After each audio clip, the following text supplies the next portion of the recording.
दूसरी बात ऐसी है कि रिजर्वेशन बिल कश्मीरी लोगों के लिए बहुत अच्छी बात है सभापति महोदय। एक खास करके social and educationally backward classes के लिए जो रिजर्वेशन देने का जो ऐलान इस बिल के माध्यम से हो रहा है, एक अभिनंदनीय है, मैं अभिनंदन करता हूं। वैसे ही मेरी दूसरी मांग ऐसी रहेगी कि आज इस देश में कई समाज ऐसे हैं कि वो आज भी उनको आरक्षण के लिए तड़प रहे हैं। खास करके हमारे महाराष्ट्र में सभापति महोदय, आप भी अच्छी तरह से जानते हैं, मराठा समाज लाखों की करोड़ों की संख्या में है, धनगर समाज लाखों की संख्या में है, और कोई ऐसे समाज है यानी जिसे महादेव कोली समझते, यानी फिशरमैन में भी एक कम्युनिटी है महादेव कोली।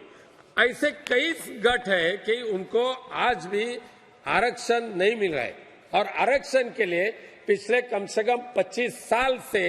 वहां के मराठा समाज हो, धनगर समाज हो, कोली महादेव कोली समाज हो, आरक्षण के लिए लोकशाही मार्ग के रास्ते से आंदोलन करते आ रहे हैं।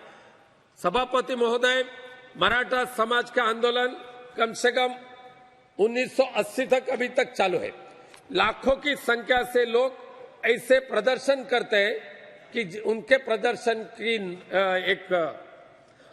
लोकशाही के मार्ग से जो प्रदर्शन करते हैं, आज तक उनके शांति से जो प्रदर्शन हो रहा है, ऐसे प्रदर्शन अभी तक इस देश में कभी हुआ नहीं है। लेकिन दखल अंदाज नहीं हो रहा है, नजरअंदाज नहीं हो रहा है। यानी करोड़ों की संख्या से जो समाज है और उनको आरक्षण देने की आवश्यकता है, जैसे कि जम्मू कश्मीर के सोशली और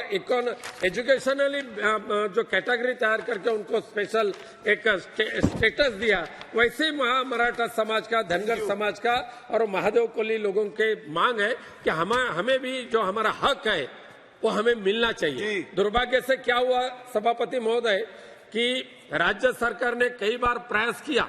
लेकिन उनके बस की बात है ऐसा मुझे लगता नहीं। मेरी विनंती है इस देश के गृह मंत्री जी से, अमित शाह साहब से, कि मराठा समाज, महाराष्ट्र के मराठा समाज, धनगर समाज, महादेव कोली समाज या देश के कई अन्य बाकी के जो समाज है, उनको एक बार न्याय देने के लिए आप सदृदय से आगे आइए और उनको न्याय देने के लिए आरक्षण की व्यवस्था करने के लिए संसद में ही वैसा बिल पारित करने की आवश्यकता है, ताकि वहां के लोगों को एक न्याय मिले और न्याय देने का काम आप करेंगे, ऐसा मुझे भरोसा है। सिर्फ 1 मिनट और दीजिए।